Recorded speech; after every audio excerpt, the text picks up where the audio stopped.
Hi, Ryan. Such an honor to have you on my Thriving in 2020 show. I am super excited to have you here because we were just talking about this before we hit the record button.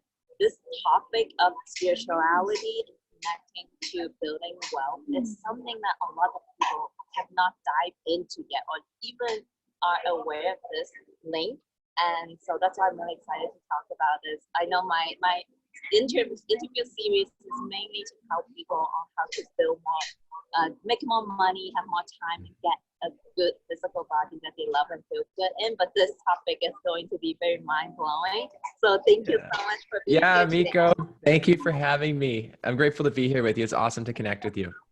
Yeah, so let's jump into this interview right away. So why don't you share with our audience a little bit about your story? How did you get to where you're at right now? Have you always been doing coaching for entrepreneurs and helping people break through to the next level? Mm-hmm. Yeah, I started entrepreneurship when I was 19. So I'm 38 right now. And I always wanted to have freedom. That was my biggest thing, is I always wanted to have freedom, but I didn't know how to create it. So I actually dropped out of high school when I was in grade 11. And I pursued different entrepreneurial paths, and then finally started my own business in construction when I was 19. And then in 26, got tired of having to physically, manually work. So I joined a network marketing company, and my now wife and I, back then we were boyfriend, girlfriend, started building up that business, failed a bunch of times, a lot of times actually. And in 2011, started having success with a health and wellness company and just took off. We ended up going from $60,000 in debt, struggling, having no freedom. We were fighting all the time because we had no money. And we ended up going to a 6-figure income in 10 months in that company, and then scaled it up to multiple 6 figures. And it totally changed our life because we'd never had money up until that point. We'd always struggled with money. Our parents never had money when we were growing up as kids. And it totally changed the cycle of the way we created abundance in our life. So then we did that for a few years. And then I started to get this like creative itch to really want to step into my passion with coaching. So in 2015 2014, actually, I started coaching. And then 2015, we were just talking, that's when the business started to take off. The first year was like $150,000 in sales. Second year was like $300,000 in sales. And then it just started keep climbing from there. And I learned so much for that process, but yeah, that's kind of like been our evolution in a nutshell of what we've grown through. And there's been a lot of challenges and growth along that way, for sure.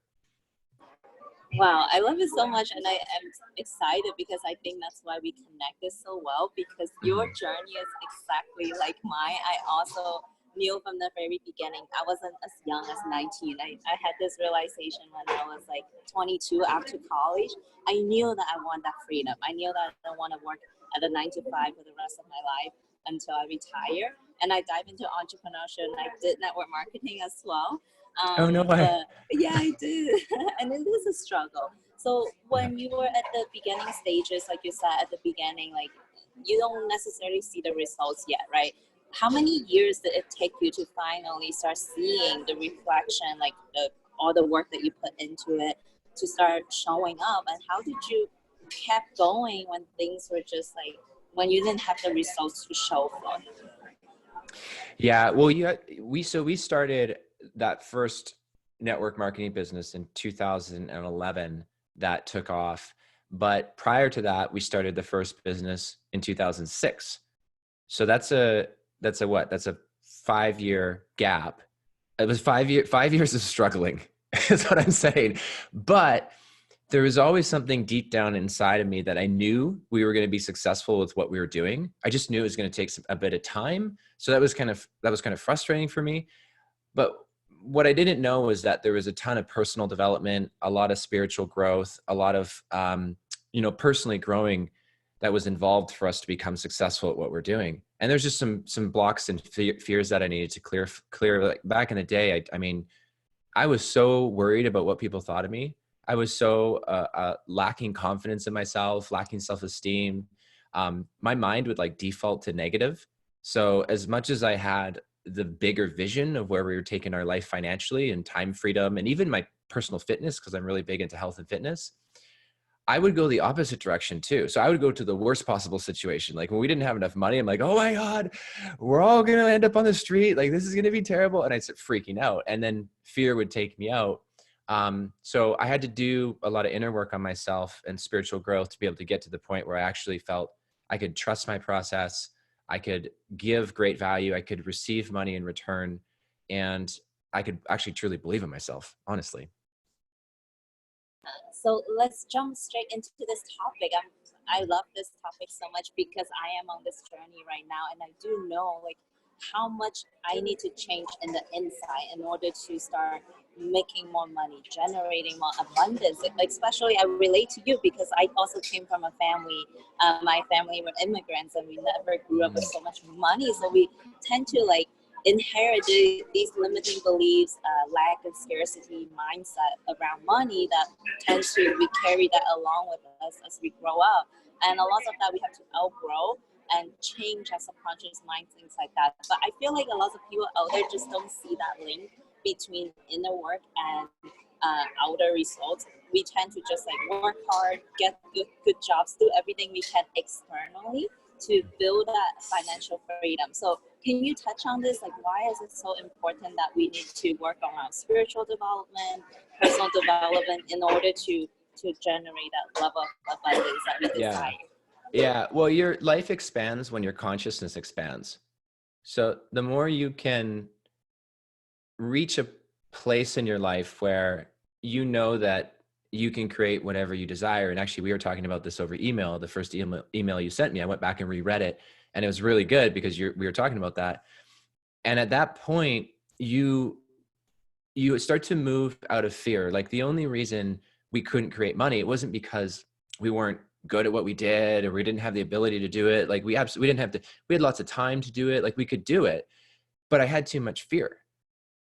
There's too much fear in my mind. There's too much limiting beliefs. So, you kind of like, I was just talking about this to my wife, you kind of hit the cap or energetic maximum or financial glass ceiling when you feel like your income is plateaued. So if your income is plateaued and it's not growing, then where are you not growing? Because your income is a reflection of your own personal growth. So chances are, if you desire, let's say like back in the day, I really wanted to get my dream car, which I have now. And I was like, I'm going to get this car. It's a $110,000 car. And I'm like, I'm going to make this happen.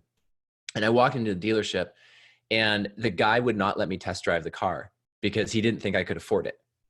So back in the day, and that really like made me kind of pissed me off. So what I recognized is for me to be able to step in and be a vibrational match for that dream car, then I need to grow as a person. So often when we desire things physically, a new house, new car, vacation, take the kids maybe to Disneyland, new clothes, like in your case, maybe a handbag or new shoes or new, sweaters or Lululemon stuff. I don't know. I take my wife shopping. We want to spiritually grow. That's what we're actually saying. And so for us to be able to create more abundance in our life, that's why we need to do the inner work first. And then that will ultimately free us from the fear and then align us into a greater frequency of abundance. Got it. Yeah, I just love the ideas of like vibrations and frequency. And this is something that I never looked at money this way before getting into personal development or spiritual development. This whole idea of vibration thing, can you elaborate on the difference between like the abundance vibration versus the lack of scarcity vibration, and how do we raise ourselves to that level so we match that abundance? Mm-hmm. So this is a great question. This is something that my wife and I have learned so much about when it comes to creating abundance. We're still learning about this. And we are really big into the work around masculine and feminine, which I'm not sure if you're familiar with that work. But it's very different. And in this case, just for simplicity terms, I'll just say feminine is a woman and masculine is a man. But it's not. It's just it's not gender related. It's just an energy, like a frequency. You mentioned a frequency. So it's very different on how a feminine woman will make money versus a masculine man will make money. I'll give you an example. You being a woman, if you are a feminine woman, you're going to be drawn to know if there's love in your life or love in your relationships or love in the moment, right? You can probably feel it. Like you can feel when your heart is full, you can feel when it's empty, you can feel like when you got rejected or when you feel loved and supported. Us guys can't feel that as much. Okay, so if you ask most men what they're feeling, they have no idea. In fact, most women know what their man is feeling before the man is feeling what he's feeling, right? Like you women are just so in tune with emotions and feelings. So the reason I bring that up with frequency of vibration is you might feel as a woman, you're like pushing really hard to make money and hustling. But if there's not enough love in your life, it'll be hard for you to make money. So when your relationships are in conflict, like your partner or your parents or your friends, your clients, you're going to feel like there's a disconnect. And because so much of your ability to create income is based on feeling full of love, you will turn to healing those relationships before doing something with your purpose or money. Unless you're more masculine, if you're more masculine, it'll actually be more important for you to live your purpose and make money than it will be to heal your relationships. In fact, a feminine, like let's say a feminine woman, she can't really truly live her purpose and make great money until she feels love in her relationships. Mm-hmm. But then with a masculine type, the masculine type person, we need to go live our purpose first before we can truly love. So the difference in frequency and vibration, I think, really comes down to understanding the difference in masculine and feminine. Yeah, absolutely. I think that's interesting because this is the work that I recently really stumbled upon, and I realized like the dynamics between masculine and feminine energy. The masculine energy is like you're always coming from a position of like lack, that you don't have it yet, so you constantly have to go out and try to make it happen. But from coming from the feminine energy is more like you trust that it's already here and you allow that to show up. So that's something. It's a work that I'm doing right now currently, actually. So it's so funny how you're just like speaking my mind. But let's talk about. I want to touch on the idea that this is something I know is huge in your work. Like you believe in helping people discover the passion, and that's the link between building wealth. I feel like as someone like speaking from personal experience, when I first came out of college, like I always had this idea that we cannot do what we love, and also make money at the same time. There's always like you have to choose between going for these like career paths that might be more secure, make more money, but you cannot always follow your heart. So can you touch on this topic of like following a passion? How can we generate money, abundance at the same time? Mm-hmm. Yeah, I actually lost you on video. I don't know where you went, but I can still hear you okay. So when I first started the Soul Wealth podcast, I wanted to know if you could make really good money and be spiritually connected, because I knew a lot of people that were like super spiritually connected, but they were broke. And then I knew other people that were making a ton of money, but they were busy all the time and they were feeling burnt out and disconnected. And it's like they never had enough time. They're always fighting the clock. I'm like, okay, so can you have both? Can you actually make good money and be spiritually connected with your purpose? And yes, yes, you can. Absolutely, you can. But you have to give yourself permission to have more pleasure in life, because I think a lot of people are addicted to being in pain. Like when I look at my life when we didn't have money, there was a total addiction to struggle. Like it was an addiction to like, I can't get ahead. How do I figure this out? I remember feeling like every time we would get ahead, something would happen, like an unexpected bill, or we get a flat tire or whatever. And I'm like, oh, like, there goes that money that we had, right? And there's a feeling we couldn't get ahead. So I had to I don't want to say retrain my habits necessarily a little bit, but more clear the fear and then get out of my head. Like get out of my head was a huge thing. And then be able to like deeply know I'm safe, supported, and loved, and I can trust this process, whatever I'm going through, and that the universe or God or whatever you want to call it has a total divine plan for me. And as soon as I surrendered into that, like everything started opening up financially. And I was like, wow, you can actually make good money with your purpose. So can you walk us through like more of the specific like action steps that you personally taken to overcome those fears, overcome those limitations that were holding you back? I know like you literally had to transform into a different Ryan to become the person that attract all that money to come in, but it's obviously a process that takes time and effort. So like what exactly did you do on like a day-to-day basis? Yeah. So it wasn't so much of a learning, it was more of an unlearning.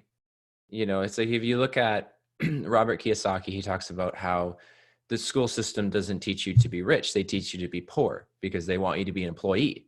So they don't teach you about money. That's why it drives me nuts, because they don't teach you anything about money in public school. But yet, if you think about the majority of people's time, like the majority of time people spend when they're in their waking hours, they're doing things to make money. But yet so few people understand how money works or how to create it, especially from the spiritual realm. So for me, yeah, I had to sort of unlearn a lot of the things I was taught about money. So I was taught things like money doesn't grow on trees. You can never get ahead. When you get some money, it's gone. It's already just spent for debt or spent for bills. Is the second you get it. You know, it's really hard to save money. And so there was a lot of unlearning I needed to do that I was taught from childhood and then the school system as well. And from that point, I was able to start to think more abundantly, think more unlimited, think more in terms of actually what's closer to what's called your home frequency.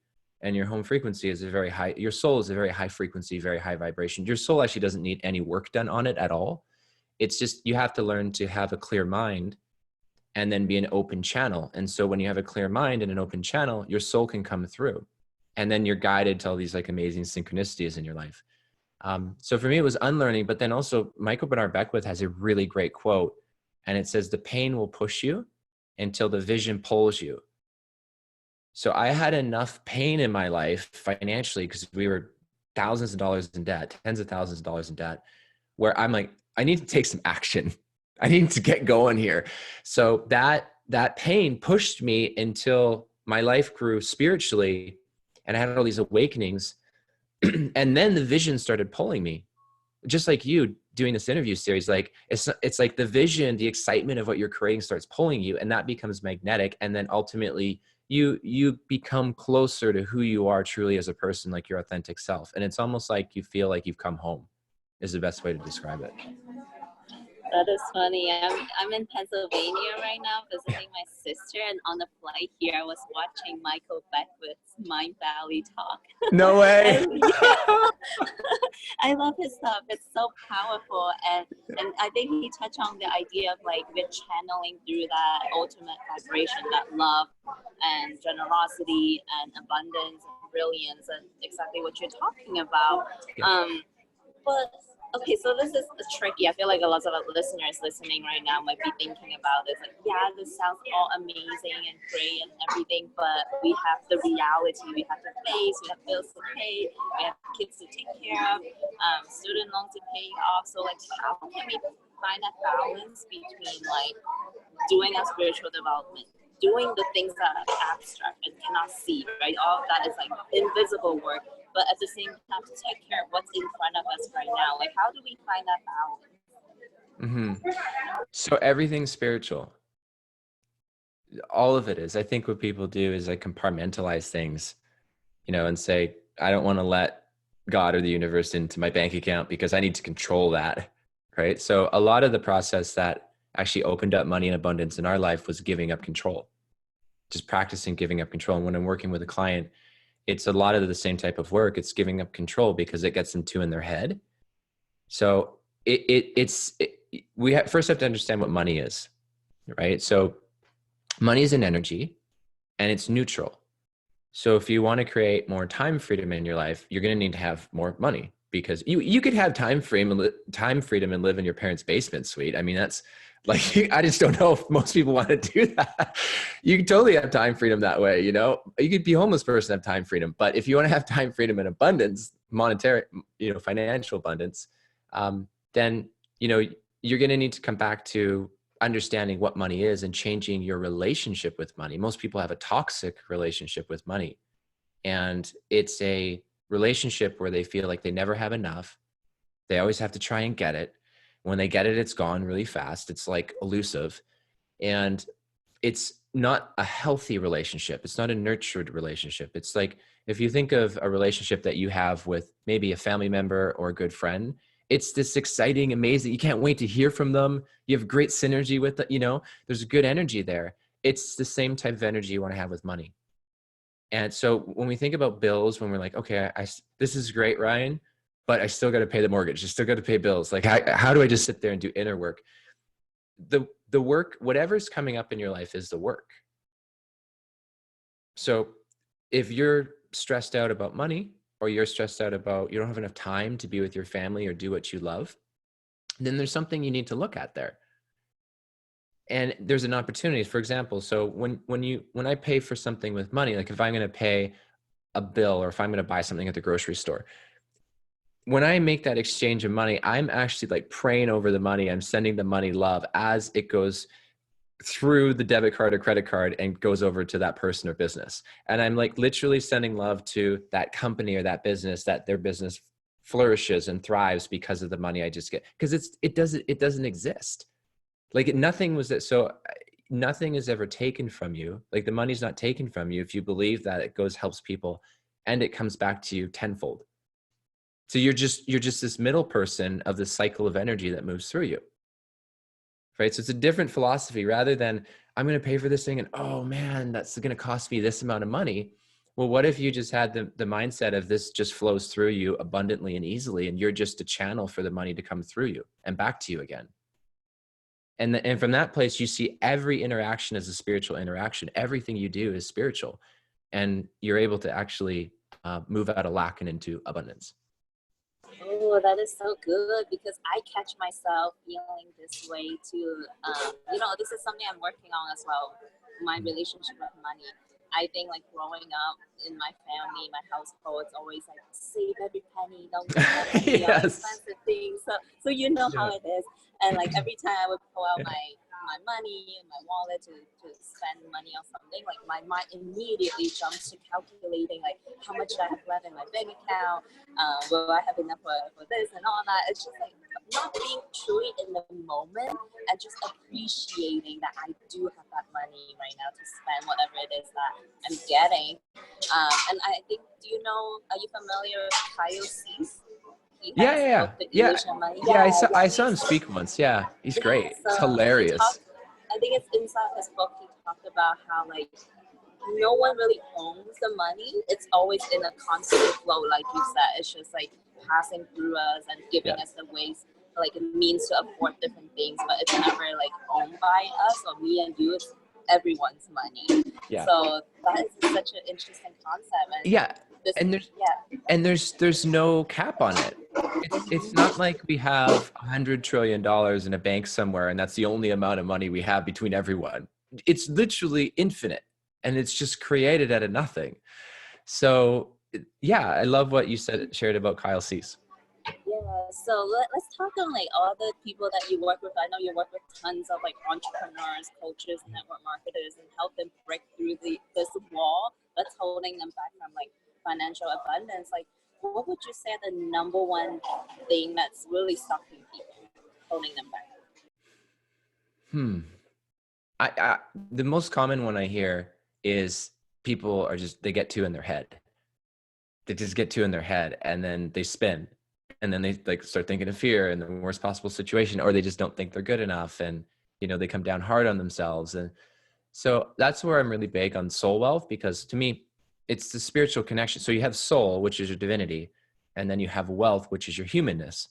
And so to me, how you live a really great, abundant, time freedom life where you have great physical health too, is you integrate your divinity and your humanness.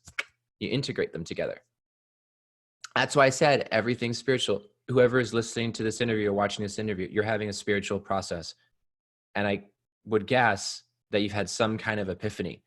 So I always tell people, awareness opens the mind, but awakening opens the heart.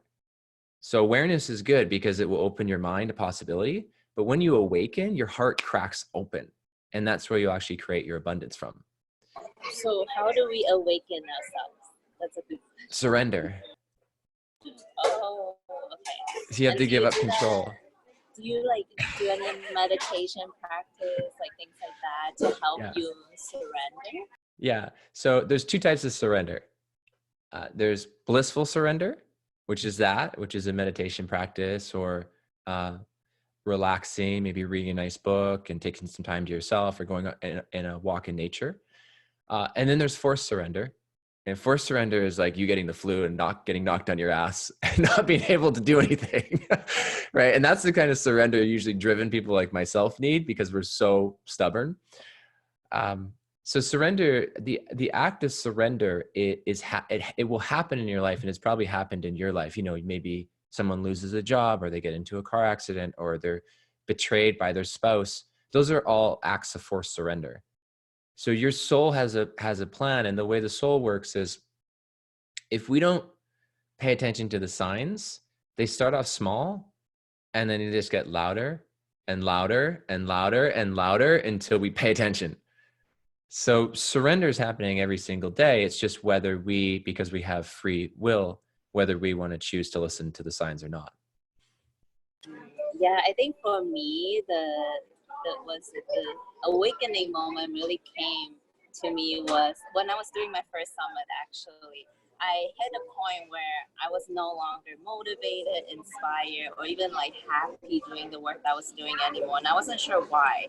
I was kind of starting to be depressed for a little bit, even though I'm always super happy. But I guess what happened was I was trying to control too much.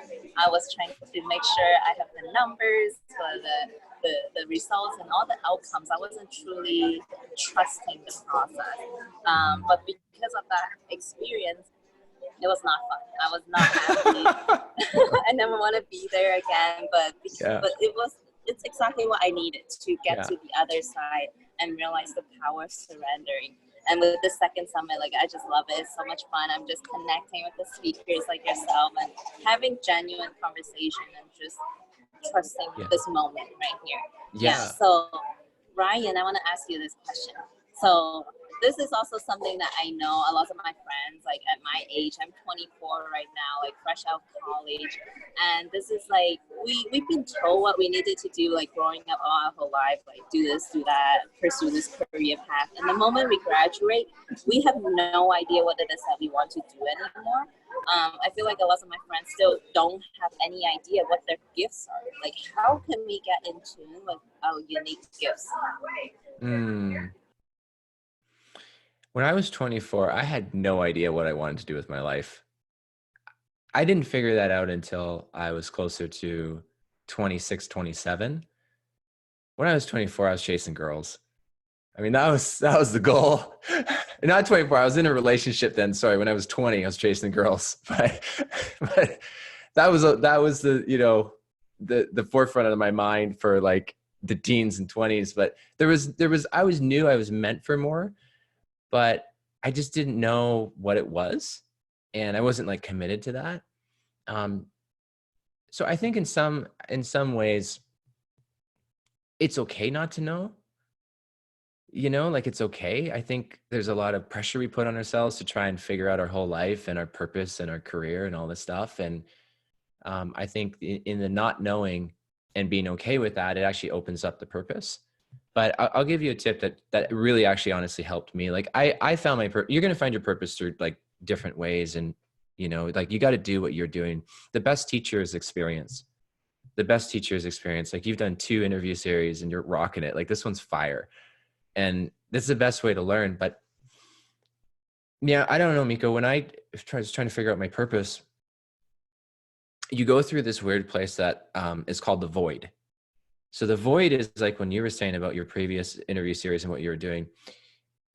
It's when the thing at one time you really enjoyed doing, you're no longer lit up doing it. And then it starts to die out. And then you're left with this, what am I doing with my life? And then, you know, like, you're kind of confused. And that void can last a month to a lifetime. You know, it depends on the person's soul. I don't know. But what you want to do is, if anyone's going through the void, is you just don't want to put a lot on your plate. You don't want to make yourself so busy, because you're going to miss what God or the universe is trying to tell you. So if you don't put a lot on your plate, what will happen is you'll start to have these new like little feelings or inclinations in something you do want to do. And maybe that brought you to this interview series. And then it will start to build and you'll be like, oh, I'm excited to do that. I want to do that. And then you start taking action on things. And that's, you know, when you're coming out of the void, and then the next purpose will open up. And then you'll feel and come into that next cycle. So it's a lot of giving up control. Okay, so Yeah. So basically, I know like sometimes when we are living in that repetitive cycle, it's like living inside a box. It's not something that we can just break out of all of a sudden. It's like opening little cracks at a time and just like slowly opening that doorway for us to go through.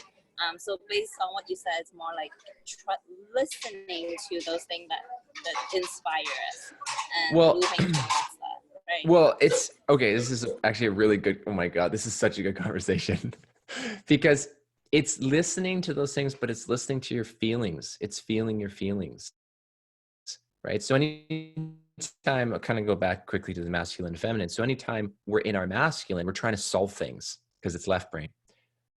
But when we're in our feminine, we have no desire to solve things. The feminine has no desire to make money at all. Like, just think about it when you're like having a good time with your girlfriends or you're eating a delicious meal. You're not like, I want to get through this meal as fast as I can, or I want to get through these conversations as fast as I can. What's the point of this conversation? You're just enjoying the conversation. You're enjoying the moment. So from that standpoint, we have to remember that, yes, trust the process, but enjoy the process too, because, you know, it's this beautiful unfoldment of your life. This is amazing. You're 24 and it's like you're doing a kick-ass interview series. And same for me. I'm 38 and I'm always reminding myself that if I'm trying to figure something out, I'm probably in my head. And if I can feel, what am I feeling? I'm like, in this moment with you, I feel pretty damn good. So if I could just be present, like you're saying, in this moment and just allow myself to feel, then I actually enjoy my life instead of trying to solve my life. And then you raise your frequency and abundance from that.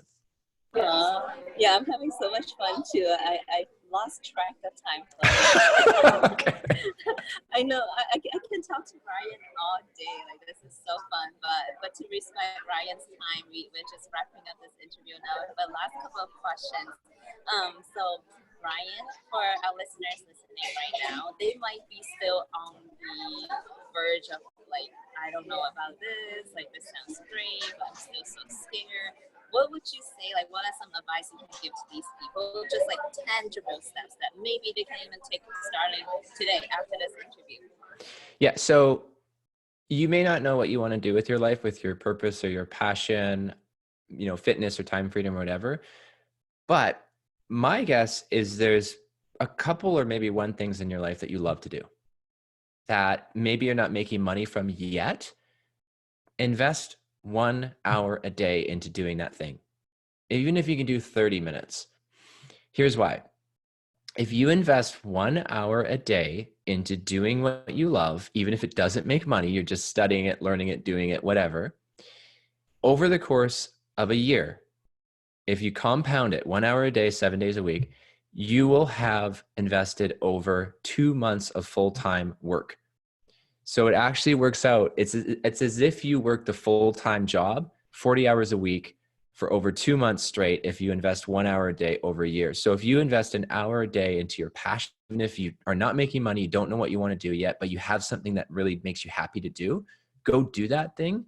By the end of the year, you'll either know exactly what your passion is, or you'll start to become an expert in that and authority and be able to teach other people. Yeah. And when we are spending that 1 hour a day doing something that makes us happy, we are just at a better emotional state to think of more ideas and receive more inspiration. So that's awesome. Okay, last question, Ryan.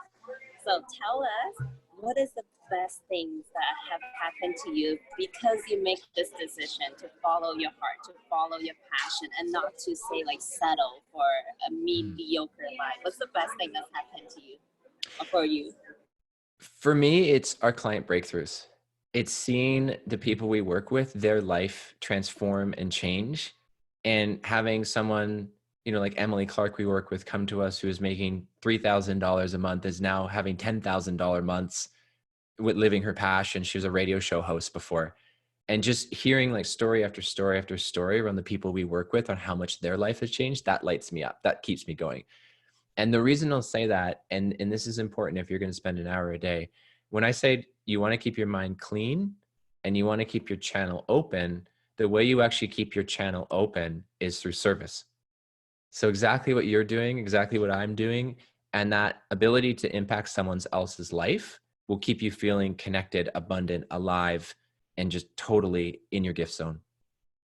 Oh, this is such a good way to end this interview. And Ryan, I just want to take some time to acknowledge you for your generosity and your kindness for taking time out of your busy schedule to be on here on this show. I know I was a complete stranger when I emailed Oh, you. Miko is awesome.